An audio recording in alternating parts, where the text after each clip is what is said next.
Bumper kereta kita boleh baiki dengan sendiri. Ini adalah termoplastik, sejenis plastik yang boleh kembali ke bentuk asal apabila terdedah kepada haba ataupun air yang panas. Ini kerana material bumper moden yang fleksibel, tahan hentakan dan juga kesan cala yang ringan. Kalau kemek, dia boleh balik ke bentuk asal dengan gunakan alat macam hair dryer. Ada juga yang boleh pulih sendiri dengan terdedah kepada cahaya matahari ataupun udara yang panas. So kalau kita jemur kereta kita dekat tengah panas, bumper auto elok.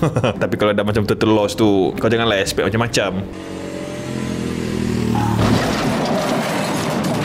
Aduh, sorry bang, saya sengaja. Tak apa, tak ada. Cakap apa tadi? Tak sengaja.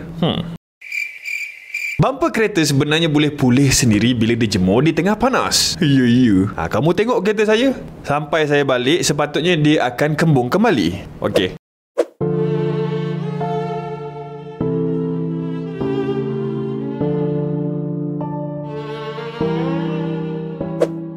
Sampai musim salji. Biar betul oi. Tak kembung balik Lamanya bang sampai salji Malaysia. Oh alamak. Fakta bumper itu untuk kereta moden.